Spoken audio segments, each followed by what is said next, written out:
Halo teman-teman semua, jumpa lagi bersama saya di sini yang punya hobi bersih-bersih rumah.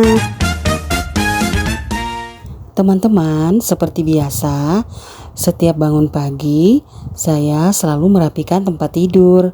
Tetapi karena hari ini hari Sabtu dan biasanya hari Sabtu adalah jadwal saya untuk membersihkan rumah, mengganti spray, dan ini kebetulan spraynya sudah 2 minggu. Jadi sesuai jadwal yang sudah saya buat sendiri, setiap 2 minggu sekali spraynya diganti. Jadi saya lepas spraynya, kemudian sarung-sarung bantalnya juga dilepas untuk dicuci. Jadi setiap hari Sabtu adalah hari membersihkan rumah sedunia buat saya. Mulai dari pagi merapikan tempat tidur. Kalau 2 minggu sekali berarti saya mengganti spray dan sarung-sarung bantalnya. Kemudian menyapu lantai dari kamar sampai ke ruang tamu, lanjut sampai ke teras, setelah itu mengepel lantai. Lanjut saya juga harus masak sekaligus membersihkan dapur. Dengan tugas yang sebanyak itu, biasanya kita jadi cepat capek ya teman-teman. Karena itu saya punya tips buat teman-teman nih. Tips yang pertama, kalau kita mau membersihkan rumah atau mau beres-beres rumah, kita harus punya jadwal yang kita buat sendiri. Misalnya, hari ini saya mau membersihkan ruang tamu atau mau beres-beres ruang tamu. Berarti saya fokusnya hanya di ruang tamu saja. Kalau saya punya rencana mau membersihkan dapur, berarti fokusnya hanya di dapur saja ya teman-teman. Tapi biasanya emak-emak kalau lagi bersih-bersih rumah, misalnya fokus bersih-bersihnya hanya di ruang tamu, pas lihat ke tempat lain yang kotor, jadi rasanya mau membersihkan lagi di tempat yang lain. Jadi inginnya satu hari itu semua di dalam rumah itu beres bersih. Makanya kita harus bikin jadwal sendiri.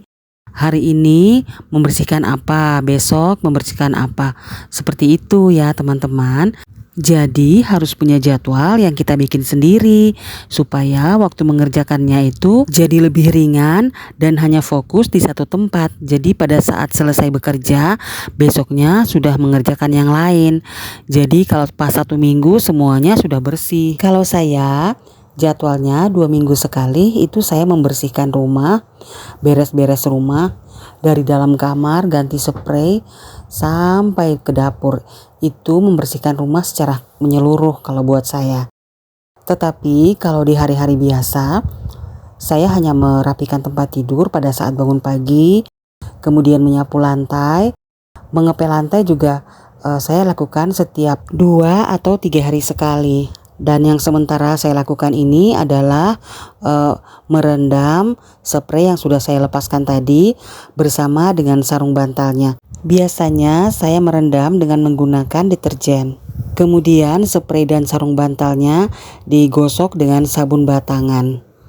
Ini bertujuan agar kotoran yang menempel pada kain spray atau sarung bantal bisa cepat keluar, dan pada saat kita menyikat sarung bantalnya atau spraynya, kotorannya itu cepat keluar dan menjadi bersih. Saya tidak menggunakan mesin cuci karena menurut saya kalau mesin cuci kurang bersih. Itu menurut saya ya, bukan berarti saya mau merendahkan mesin cuci. Kalau teman-teman menggunakan mesin cuci juga tidak masalah ya. Kembali ke selera teman-teman saja. Kalau sudah diberikan deterjen dan sabun batangan, kemudian spraynya dan sarung bantal dibiarkan terendam di dalam air sabun sampai beberapa saat. Sambil menunggu pakaian direndam, biasanya saya langsung melakukan pekerjaan yang lain sesuai dengan jadwal yang sudah saya buat sendiri. Setelah ini saya mau beres-beres di dalam rumah atau di ruang tamu. Kalau teman-teman punya jadwal sendiri boleh ya. Setelah merendam bisa sambil masak atau sambil melakukan pekerjaan yang lain. Nah sekarang saya lanjut untuk membersihkan kamar atau beres-beres di dalam kamar. Ini saya pakai sapu lidi. Sapu lidi ini khusus untuk membersihkan di dalam kamar, membersihkan di atas tempat tidur. Jadi sapu lidinya bersih ya, khusus untuk di kamar saja.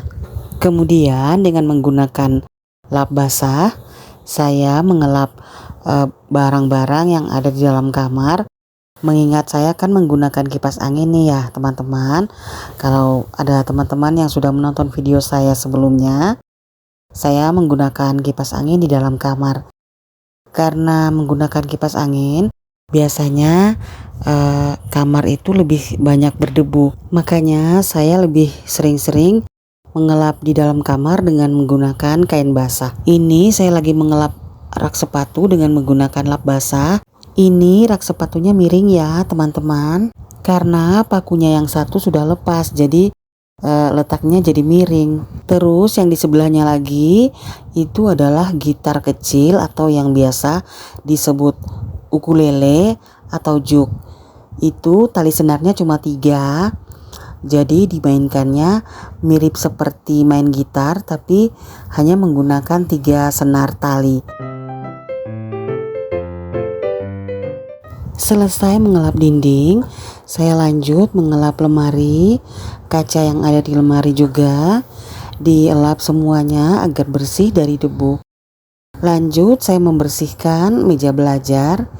Ini meja belajarnya juga sudah sangat berdebu ya teman-teman. Saya mengelapnya juga dengan menggunakan kain basah.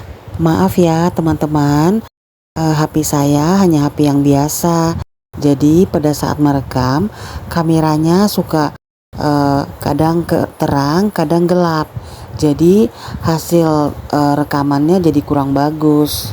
Ya maklumlah, saya emak-emak yang hanya menggunakan HP biasa untuk merekam. Jadi teman-teman, sesuai dengan tips yang sudah saya bilang di depan tadi, bahwa kalau membersihkan rumah atau beres-beres rumah, sebaiknya fokus pada satu lokasi saja dulu. Kalau sudah selesai, baru pindah ke lokasi yang lain. Dan untuk hari ini, saya hanya fokus di kamar saja, membersihkan, mengelap debu, mengganti spray, kemudian lanjut menyapu lantai. Kamar saya ini sangat-sangat sederhana ya teman-teman. Kamar teman-teman pasti lebih bagus dari kamar saya. Dan yang mau saya tampilkan di sini adalah motivasi buat kita semua agar sama-sama semangat untuk beres-beres rumah. Lanjut, setelah selesai menyapu di dalam kamar, saya lanjut menyapu di dalam ruang tamu. Kalau sudah, lanjut lagi sampai ke teras. Sepatu, sendal ditata yang rapi. Kemudian ini mejanya saya pindahkan agar bisa disapu bersih bagian-bagian yang kotor atau yang ada pasirnya. Kursi yang ada di teras saya ini seharusnya dua-duanya kursi rotan ya. Tapi karena kursi rotan yang satu sudah rusak, makanya diganti dengan kursi plastik supaya kelihatan lebih cantik. Nah, saya sudah selesai menyapu. Sekarang saya lanjut untuk mengepel lantai. Dan saya memulainya dari kamar. Cairan pembersih untuk mengepel lantai, ini saya menggunakan campuran antara air dan pembersih lantai. Campurannya air 1 liter, pembersih lantainya sekitar 6 cc. Tapi untuk ukurannya disesuaikan saja ya. Tidak ada aturan yang mengatur bahwa campurannya harus sekian. Hanya disesuaikan saja dengan kebutuhan masing-masing. Setelah mengepel di dalam kamar, lanjut ke ruang tamu. Sekarang saya mengepel di teras. Jangan lupa ya teman-teman, kalau mengepel itu harus sambil mundur supaya hasilnya bersih. Dan tara, ini hasilnya setelah saya membersihkan rumah, menyapu dan mengepel lantai. Kalau hasilnya sudah sebersih ini, saya jadi lupa bahwa tadi sebelum dibersihkan rumahnya ini berantakan di mana-mana. Tapi karena mengerjakannya dengan santai, tidak ada beban, jadi pas sudah selesai beres-beres dan melihat hasilnya, rasanya senang sekali. Rumahnya bersih. Sampai-sampai ingin rasanya saya melarang untuk tidak ada yang boleh masuk ke dalam rumah. Oh no! Rumahnya sudah cantik dan bersih seperti ini. saya akan lanjut untuk membersihkan spray yang sudah saya rendam tadi. Tapi tidak saya lanjut di sini ya, karena nanti durasinya panjang. Makanya nanti kita akan lanjut di part 2. Ini bunga-bunga yang di teras saya ini juga sudah bertambah ya. Ada beberapa bunga yang diberikan oleh tetangga saya. Baiklah teman-teman, sampai di sini dulu video saya. Sampai jumpa di video saya berikutnya. Terima kasih buat teman-teman sudah menonton. Sampai jumpa. Dadah.